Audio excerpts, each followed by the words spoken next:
कहानी शुरू होती है और हम देखते हैं लीबिया में कुछ अंडरवर्ल्ड के बड़े बड़े बदमाशों की मीटिंग हो रही होती है। तभी एक बदमाश कालिया कहता है कि हमें इन अमेरिकन्स को सबक सिखाना ही पड़ेगा, क्योंकि ये बहन के लोड़े हमेशा गांड में कीड़ा करते रहते हैं। वहीं पास बैठा जनरल भी कहता है कि तुमने सही बोला, इन भोसड़ी वालों को तो उनकी औकात दिखानी ही पड़ेगी। मैं तो कहता हूँ कि इनके बड़े बड़े शहरों को तबाह कर दो। अब ये सब बातें सुनकर वहां बैठा उनका प्रेसिडेंट कहता है कि अबे चूतियों चुप करो, मैं अमेरिका की नजर में एक बहुत ही शरीफ इंसान हूँ। वहां मेरी पॉपुलैरिटी इतनी है कि कुछ जगहों पे तो मैं उनके राष्ट्रपति से भी ज्यादा फेमस हूँ। तभी एक अब्दुल्ला कहता है कि हमें कुछ तो करना ही होगा जिससे पूरी दुनिया में ये साबित हो सके कि अमेरिका एक कमजोर देश है जहाँ के लोग भी सभी चूतिए हैं। इसी दौरान वहां पर हम एक आदमी को देखते हैं जो उन सभी को चाय दे रहा होता है, लेकिन तभी वो आदमी अपना नकाब उतारता है और उन सभी चूतियों को पकड़कर मारने लगता है। दरअसल ये अमेरिका का खुफिया एजेंट जख्मी झांट है, जिसे उन्होंने इन सभी बदमाशों की गांड फाड़ने के लिए भेजा था। अब सभी बदमाशों की अच्छे से गांड फाड़ने के बाद वो उनको कहता है कि भोसड़ी वालों अमेरिका के बारे में सोचना भी मत, जिसके बाद वो वहां से चला जाता है। वहीं दूसरी तरफ अमेरिका में हम एक और खुफिया एजेंट पप्पू प्लास्टर को देखते हैं, जो कि छुपकर कुछ बदमाशों की बातें सुन रहा होता है। अब उनकी बातें ध्यान से सुनने पर उसे पता चलता है कि ये बहन के लोड़े मिलकर गांजे की एक बहुत ही बड़ी डील करने वाले हैं। अब पप्पू प्लास्टर को कैसे भी करके उनको रोकना था, इसलिए वो चूतिया उन सभी की गांड फाड़ने के लिए उस शिप पर अकेला ही पहुंच जाता है। फिर वो उस दरवाजे को तोड़ने की कोशिश करता है, लेकिन तभी उसका पैर उस दरवाजे में फंस जाता है, जिससे उन बदमाशों को बंदूकें निकालने का टाइम मिल जाता है। पप्पू प्लास्टर कहता है कि भोसड़ी वालों मैं पुलिस हूँ, जल्दी से अपनी बंदूकें नीचे रखो। तभी उनमें से एक गुंडा डर जाता है और अपनी बंदूक को नीचे फेंक देता है। वहीं बाकी गुंडे उसे देख रहे होते हैं और उसे कहते हैं कि भोसड़ी के उसे वापस उठा, जिसके बाद वो सभी मिलकर पप्पू प्लास्टर को गोलियों से छलनी कर देते हैं। लेकिन पप्पू प्लास्टर, जो कि पूरा ही बावली गांड था, वो इन छोटी मोटी गोलियों से नहीं मरता। वो पहले थोड़ी देर तक इधर उधर बकचोदिया करता है, जिसके बाद वो बाहर आता है और शिप से कूदकर पानी में गिर जाता है। फिर अगली सुबह हम देखते हैं कि एयरपोर्ट पर मीडिया के सभी लोग इकट्ठा हुए हैं, क्योंकि आज उनका हीरो अपने देश को बचाकर वापस आ रहा था। तभी वहां पर जख्मी झांट आता है, जिसको लेने के लिए वहां पर उसका दोस्त बलगम चचा आता है। फिर जख्मी उससे पूछता है कि तुमने जो मेरी वाइफ के बारे में बताया था वो सच है क्या? बलगम चचा कहता है कि हाँ, पिछले ही महीने तेरी वाइफ उस टिकटॉकर फैजू के साथ भाग गई। अब ये सुनकर जख्मी झांट निराश हो जाता है और वो सभी को बताने लगता है कि मैं जानता हूँ कि आप मुझे अपना हीरो मानते हो, लेकिन कुछ दिनों पहले ही मेरी बीवी मेरी गांड पर लात मारकर चली गई। तभी बलगम चचा कहता है कि भोसड़ी के ये लोग यहाँ पर तेरे लिए नहीं आए, वो यहाँ पर इस खजूर के लिए आए हैं, जो कि एक बहुत ही बड़ा टिकटॉकर है। फिर जख्मी झांट कहता है कि बहनचोद, उसने इतने सालों से टाइम पास मेरे साथ किया और जब घोड़ी बनने की बारी आई तो वो साली उस छक्के फैजू के साथ भाग गई। कहता है कि उसके बब्बे इतने बड़े बड़े थे कि मेरी जहां भी नजर पड़ती है मुझे सिर्फ उसके बब्बे ही दिखाई देते हैं। इसके बाद वो दोनों पप्पू प्लास्टर से मिलने हॉस्पिटल जाते हैं, जहां पर उसे बहुत ही मुश्किल से जिंदा रखा हुआ था। वहीं उसकी वाइफ कालिंगा भी होती है, जो कि उसके होश में आने का वेट कर रही थी। फिर वहां पर जख्मी झांट आता है, लेकिन जैसे ही वो चूतिया पप्पू प्लास्टर के पास जाता है वो उसकी हालत और भी ज्यादा खराब कर देता है। फिर जख्मी झांट उससे पूछता है कि तुम्हारे साथ ये सब किसने किया? पप्पू प्लास्टर कहता है कि बावली गांड, बावली गांड। जख्मी झांट कहता है कि अच्छा ये बात है, बता कौन था वो बावली गांड? पप्पू प्लास्टर कहता है कि नहीं नहीं, ड्रग्स ड्रग्स। अबे सुनकर जख्मी झांट नर्स से कहता है कि जल्दी से इसको एक भारी डोज ड्रग का दो, देखो ये बेचारा कितनी तकलीफ में है। पप्पू प्लास्टर कहता है कि नहीं बावली गांड, हीरोइन हीरोइन। जख्मी झांट कहता है कि नहीं यार, हीरोइन अभी तो नहीं मिल सकती, लेकिन तेरे को कौन सी चाहिए, मिया खलीफा या सनी लियोनी? अब पप्पू प्लास्टर की ऐसी हालत देखकर उसकी वाइफ रोने लग जाती है और कहती है कि मेरा पति तो इतना अच्छा है, तो उसके साथ ऐसा कौन कर सकता है? तभी वहां पर बलगम चचा उसे कहता है कि तुम चिंता मत करो, तुम्हारा पति ऐसे नहीं मरेगा। तभी जख्मी झांट कहता है कि सही बात है, मौत तो ऐसी होनी चाहिए जैसे कि पैराशूट का टाइम पर ना खुलना, किसी मशीन से आपके टुकड़े टुकड़े हो जाना, या अपने हाथों से ही अपने हथियार को काट लेना, ऐसी ही मौत होनी चाहिए इसकी। अब उसकी ये बातें सुनकर कालिंगा और भी जोर जोर से रोने लगती है और जख्मी झांट से कहती है कि बहन के लोड़े चुप कर जा। अब बलगम चचा पूछता है कि इसने अपने मिशन के बारे में तुम्हें कुछ बताया था क्या? जिस पर कालिंगा उसे एक फोटो दिखाती है जो कि एक शिप की थी। अब उस फोटो को देखकर जख्मी झांट कहता है कि कालिंगा तुम चिंता मत करो, अगर तुम्हारा पति मर भी गया तो भी मैं उसके कातिलों को पकड़ कर रहूंगा, लेकिन उससे पहले चलो कुछ खाने चलते हैं। इसके बाद हम एक प्रेस कॉन्फ्रेंस देखते हैं,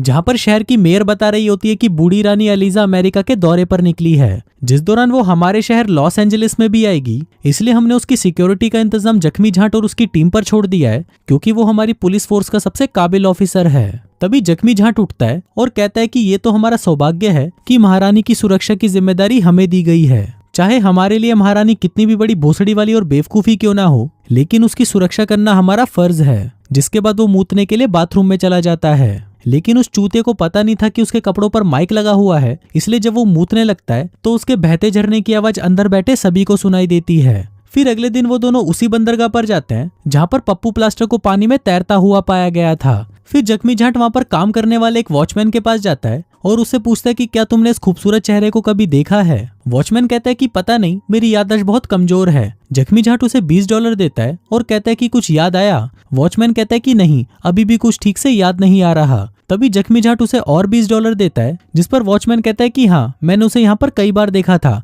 लेकिन उसके बारे में तुम क्यों पूछ रहे हो। जख्मी जाट कहता है कि मुझे पता नहीं, मुझे याद नहीं आ रहा। फिर वो वॉचमैन उसे $40 देता है, जिसको लेकर जख्मी जाट कहता है कि वो एक पुलिस वाला था। वॉचमैन कहता है कि नहीं रे चूतिए, वो पुलिस वाला नहीं था, बल्कि वो तो जग्गू झोपड़ी के पास काम करता था। अभी सुनकर जख्मी जाट के दिमाग का बोसड़ा हो जाता है और वो उसे कहता है कि ठीक है, मैं जग्गू झोपड़ी के पास जाकर उससे ही पूछ लेता हूँ। इसके बाद जख्मी जाट जग्गू झोपड़ी के घर पर जाता है, जो कि एक बहुत ही बड़ा बिजनेसमैन और पॉलिटिशियन था। अब उसका आलीशान घर देखकर जख्मी जाट कहता है कि भोसड़ी के इसको बनाने के लिए तूने कितने लोगों का खून चूसा होगा। जग्गू झोपड़ी कहता है कि बहन के लोड़े, यहाँ पर रखी एक एक चीज तेरी औकात से बहुत दूर है, यहाँ तक कि ये मछलियां भी मैंने इन्हें जापान से मंगवाया है और ये लाखों डॉलर्स की है। फिर वो उसे एक पेन दिखाता है और कहता है कि ये एक खास समुराई पेन है जो कि वाटरप्रूफ है और अनब्रेकेबल है, और तुम इसकी कीमत तो सोचना भी मत, नहीं तो तुम्हारी गांड फटकर हाथ में आ जाएगी।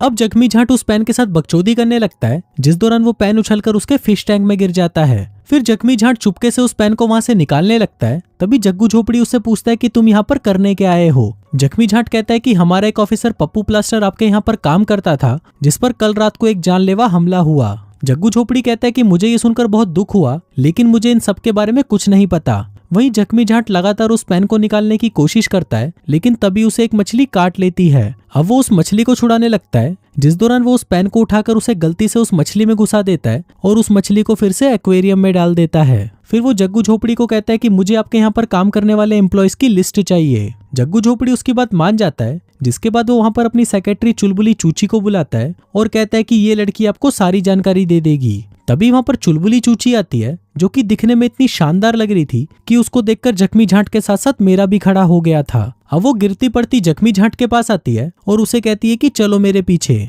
अब चुलबुली चूची को देखकर जख्मी जाट एक्साइटेड हो जाता है और कहता है कि ये कितना शानदार माल है, एकदम कसा कसाया शरीर, सुनहरे बाल, मोटी चूचियां और पतली गांड। बस और नहीं बोलूंगा, नहीं तो हिलाना पड़ जाएगा। अब चुलबुली चूची उसे सारे एम्प्लॉयज की जानकारी वाली फाइल निकाल कर दे देती है, जिसको देखकर जख्मी जाट कहता है कि आपने मेरे लिए इतना कुछ किया, इसके बदले क्या मैं आज रात को आपको डिनर पर ले जा सकता हूँ। इस पर चुलबुली चूची कहती है कि ये तो बहुत अच्छी बात है, लेकिन आज रात मैं डिनर पर नहीं आ पाऊंगी। जख्मी जाट कहता है कि कोई बात नहीं, हम फिर कभी चले जाएंगे। जिसके बाद वो वहां से चला जाता है। तभी उसके जाते ही वहां पर जग्गू झोपड़ी आता है, जो चुलबुली चूची से कहता है कि तुम्हें जख्मी जाट के साथ कुछ क्वालिटी टाइम बिताना चाहिए। चुलबुली चूची कहती है लेकिन मैं तो उसको ठीक से जानती भी नहीं। इस पर जग्गू झोपड़ी कहता है कि देखो, ये थोड़ा अजीब तो जरूर है, लेकिन अगर तुम उसके करीब रहोगी तभी हमें पता चलेगा कि हमारी कंपनी में कौन गद्दार है जिसने पप्पू प्लास्टर पर हमला किया था। इसलिए तुम उसके साथ वक्त बिताओ और पता करो कि वो क्या इन्वेस्टिगेशन कर रहा है। अब पहले तो चुलबुली चूची उसे ऐसा करने से मना कर देती है, लेकिन फिर जग्गू झोपड़ी के बार बार रिक्वेस्ट करने पर वो मान जाती है। वहीं दूसरी तरफ जख्मी जाट वहां से पुलिस स्टेशन जाता है, लेकिन वो चूतिया अपनी कार को चालू ही छोड़कर उसमें से उतर जाता है। अब वो कार ढलान से नीचे आने लगती है, जिसको देखकर जख्मी जाट उस कार को कहता है कि रुको, मैं पुलिस हूँ। लेकिन जब वो कार नहीं रुकती तो वो चूतिया उस पर गोलियां चलाकर उसे जला देता है। इसी दौरान वहां पर कुछ पुलिस वाले आ जाते हैं, जिनको जख्मी जाट कहता है कि पता करो इस कार का मालिक कौन भोसड़ी वाला है। इसके बाद हम जग्गू झोपड़ी को देखते हैं, जो अपनी मरी हुई मछली और पेन को देखकर सोचता है कि ये सब किस चूतिए का काम होगा। इसी दौरान वहां पर एक आतंकवादी आता है, जो उसे कहता है कि कुछ दिनों में महारानी यहाँ पर आने वाली है और हमें उसे टपकाना है। जग्गू झोपड़ी कहता है कि ठीक है, मैं आपका ये काम कर दूंगा, लेकिन मेरी फीस होगी $20 मिलियन। वो कहता है कि फीस की कोई दिक्कत नहीं, पर मुझे ये बताओ कि तुम ये काम करोगे कैसे। तभी जग्गू झोपड़ी वहां पर अपनी मेड को बुलाता है और उसे कहता है कि हमारे लिए 2 कप चाय बनाकर लाओ। फिर वो मेड जैसे ही जाने लगती है, तभी जग्गू झोपड़ी एक रिमोट का बटन दबाता है, जिससे उस मेड की घड़ी में कुछ होने लगता है और वो जग्गू झोपड़ी के कंट्रोल में आ जाती है। फिर वो एक बंदूक उठाती है और उससे उस आतंकवादी को मारने लगती है, लेकिन तभी जग्गू झोपड़ी उस डिवाइस को बंद कर देता है, जिससे वो मेड वापस नॉर्मल हो जाती है और उसे पता तक नहीं होता कि उसने अभी क्या किया था। अब उसकी ये टेक्नोलॉजी देखकर वो चूतिया आतंकवादी इंप्रेस हो जाता है और वो उसे रानी को टपकाने का कॉन्ट्रैक्ट दे देता है। दूसरी तरफ हम जख्मी जाट को देखते हैं, जो कि जग्गू झोपड़ी के बारे में ही सोच रहा था, क्योंकि उसे उसके ऊपर यकीन नहीं था कि वो सच बोल रहा है। अब ऐसे ही सोचते सोचते वो अपने घर पहुंचता है, लेकिन वहां आते ही वो देखता है कि उसके घर का दरवाजा खुला है और कोई अंदर पहले से ही मौजूद है। अब जख्मी जाट अपनी बड़ी वाली बंदूक निकालता है और उछलते कूदते हुए अपने घर के अंदर आता है। फिर वो जैसे ही किचन में जाता है वो वहां पर चुलबुली चूची को देखता है, जो कि बिना कच्छी पहने उसके लिए खाना बना रही थी। चुलबुली चूची कहती है कि तुमने ही तो कहा था कि आज रात को हम डिनर साथ में करेंगे। जख्मी जाट पूछता है कि तुम्हें मेरे किचन का रास्ता कैसे पता चला, जिस पर चुलबुली चूची कहती है कि मुझे तो तुम्हारे बेडरूम का रास्ता भी पता है। अब ये सुनकर जख्मी जाट का घोड़ा खड़ा हो जाता है और वो सोचता है कि आज रात तो मैं इसको घोड़ी बनाकर ही रहूंगा। लेकिन तभी उसे टट्टी आ जाती है और वो चुलबुली चूची को कहता है कि तुम यहीं रुको, मैं टट्टी करके अभी आता हूँ। इसके बाद वो दोनों साथ में डिनर करने लगते हैं, जिस दौरान चुलबुली चूची उसकी उंगली को पकड़कर चूसने लगती है। जख्मी जाट कहता है कि उंगली को छोड़ो, मेरे पास कुछ और बड़ा है, उसको चूसो। अब चुलबुली चूची में ठरक जाग जाती है और वो जख्मी जाट को पकड़कर चूमने लगती है। लेकिन तभी जख्मी जाट उसे रोक देता है और कहता है कि मेरी भी एक वाइफ थी, लेकिन वो बहन की लोड़ी किसी टिकटॉकर के लिए मुझे छोड़कर चली गई और तब से मैं सिर्फ हाथ गाड़ी चलाकर ही अपना काम चला रहा हूँ। अब ये सुनकर चुलबुली चूची को उस पर तरस आने लगता है, जिसके बाद वो उसके सामने अपने सारे कपड़े उतार देती है। तभी जख्मी जाट भी अपने सारे कपड़े उतार देता है, जिसके बाद वो दोनों बड़े बड़े निरोध पहनते हैं और बहनचोद पूरी रात पता नहीं क्या करते हैं, क्योंकि इसमें तो चौदम पट्टी हो ही नहीं सकती। अब इसके बाद से चुलबुली चूची और जख्मी जाट ज्यादातर वक्त साथ बिताने लगते हैं और एक दूसरे के साथ रिलेशनशिप में आ जाते हैं। फिर उसी रात हम जख्मी जाट को देखते हैं, जो कि चुपके से जग्गू झोपड़ी के घर में घुसने की कोशिश करता है ताकि वो उसके खिलाफ सबूत इकट्ठा कर सके। फिर वो अंदर जाता है जहाँ पर उसे एक लेटर पड़ा हुआ मिलता है। फिर वो लाइटर जलाकर उस लेटर को पढ़ता है, जिससे उसको पता चलता है कि जग्गू झोपड़ी ही वो भोसड़ी वाला है जो कि रानी को मारने का प्लान बना रहा था। अब ये लेटर उसके लिए एक बहुत ही बड़ा सबूत था, लेकिन वो चूतिया गलती से उस लेटर को ही जला डालता है। फिर वो उसे बुझाने की कोशिश करता है, लेकिन उसकी इस बकचोदी की वजह से उस घर का सारा सामान उथल पुथल हो जाता है और पूरे घर में आग लग जाती है। फिर अगले दिन जब ये बात मेयर को पता चलती है तो वो जख्मी जाट से कहती है कि भोसड़ी के तेरी इन हरकतों को देखते हुए तुझे अब महारानी की सुरक्षा से हटाया जाता है, इसलिए आज रात तू महारानी के आसपास भी मत दिखना। फिर रात को महारानी के स्वागत में एक पार्टी रखी जाती है, जहाँ पर जख्मी जाट भी मुंह उठाकर पहुंच जाता है। तभी उसका दोस्त बलगम चचा पूछता है कि तुम यहाँ पर क्या कर रहे हो, जिस पर जख्मी जाट कहता है कि मुझे खबर मिली है कि यहाँ पर कोई महारानी पर अटैक करने वाला है, इसलिए हमें यहाँ पर एक एक आदमी की तलाशी लेनी होगी। फिर वो एक चूतिया को पकड़कर उसे चेक करने लगता है, लेकिन जख्मी जाट जो कि एक नंबर का बावली गांड था, वो बलगम चचा के जेब से सामान निकालकर उसे ही दिखा देता है और कहता है कि देखो ये भोसड़ी वाला अपने साथ क्या क्या लेकर आया है। फिर वो उसकी जेब में से उसकी वाइफ की फोटो निकालता है और बलगम चचा को कहता है कि देखो इसका अफेयर तो आपकी वाइफ के साथ भी है। अब ये देखकर बलगम चचा गुस्सा हो जाता है और वो उस चूतिये को एक गुसंड पिलाता है। फिर पार्टी के अंदर आकर वो चुलबुली चूची को देखता है, जो कि जग्गू झोपड़ी के साथ दारू पी रही थी। अब उन दोनों को साथ में देखकर जख्मी जाट को गुस्सा आ जाता है और वो उसे कहता है कि बहनचोद तू भी मेरी वाइफ की तरह ही निकली ना, साला मैंने जिससे भी प्यार किया उन सभी ने मुझे धोखा ही दिया। चुलबुली चूची कहती है कि तुम क्या बोल रहे हो, मुझे कुछ समझ नहीं आ रहा। जख्मी जाट कहता है कि भोसड़ी वाली तुझे कुछ समझने की जरूरत भी नहीं है, बस अब मेरे पास वापस मत आना। जिसके बाद वो वहां से जाने लगता है। तभी वहां पर महारानी की एंट्री होती है, लेकिन उसके स्वागत में बजने वाले भोपू से जख्मी जाट के दिमाग का बोसड़ा हो जाता है और वो पूरी तरह घूम जाता है। अब उसे लगने लगता है कि शायद जग्गू झोपड़ी महारानी को मारने वाला है, इसलिए वो भागते हुए महारानी के पास आता है और उस पर कूद जाता है। तभी वहां खड़े रिपोर्टर्स उन दोनों की फोटोज क्लिक करने लगते हैं और अगले दिन अखबार में छाप देते हैं कि ठरकी महारानी ने ली पुलिस वाले की बड़ी बंदूक। अब जख्मी जाट की इस हरकत की वजह से उसे अगले दिन पुलिस फोर्स से निकाल दिया जाता है। अब वो अपना सामान पैक करके वहां से जा ही रहा होता है कि तभी वहां पर चुलबुली चूची आती है और उसे कहती है कि मेरा जग्गू झोपड़ी के साथ कोई रिश्ता नहीं है, बल्कि उसे तो लड़कियां ही पसंद नहीं।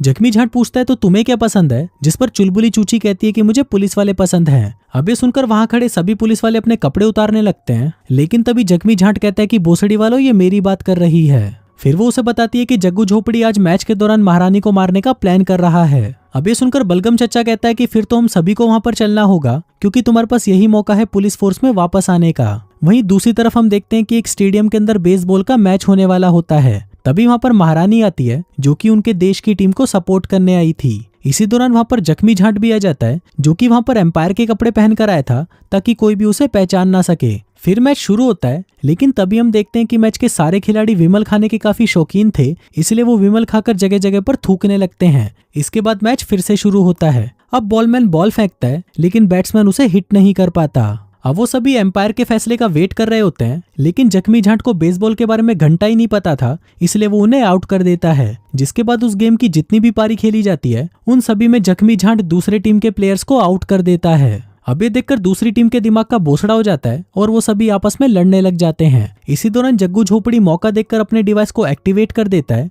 और हम उन्हीं में से एक प्लेयर को देखते हैं जो कि वहां पर छुपी हुई एक बंदूक निकालता है और महारानी को मारने के लिए आगे बढ़ने लगता है। अब ये सब चुलबुली चूची भी देख लेती है और चिल्लाकर जख्मी झांट को बता देती है कि ये चूतिया महारानी को मारने जा रहा है। अब सभी प्लेयर्स एक दूसरे को पीटने लग जाते हैं, जिनमें से निकलता हुआ वो प्लेयर महारानी के पास जाता है और उसे मारने लगता है। लेकिन तभी वहां पर जख्मी झांट पहुंच जाता है और वो उसके ऊपर एक मोटी लड़की को गिराकर महारानी को बचा लेता है। अब ये देखकर सभी लोग उसकी बहादुरी के लिए उसको अप्रिशिएट करने लगते हैं। लेकिन तभी वहां पर हम जग्गू झोपड़ी को देखते हैं जो कि चुलबुली चूची को मारने के लिए उसे पकड़कर ऊपर ले जाता है। अब ये देखकर जख्मी झांट भी ऊपर आता है और सीधा जग्गू झोपड़ी के गले पर निशाना लगाता है, जिससे वो ऊपर से फिसलकर नीचे गिर जाता है और टपक जाता है। इसी दौरान उसके ऊपर से कुछ गाड़ियां गुजरती हैं और उसका कचुम्बर बना देती हैं। अब ये देखकर बलगम चाचा रोने लगता है और कहता है कि मेरा बाप भी ऐसे ही कुत्ते की मौत मरा था। लेकिन तभी हम देखते हैं कि गलती से कोई उसके डिवाइस का बटन दबा देता है, जिससे चुलबुली चूची बेकाबू हो जाती है और जख्मी झांट को मारने के लिए उसके पास आने लगती है।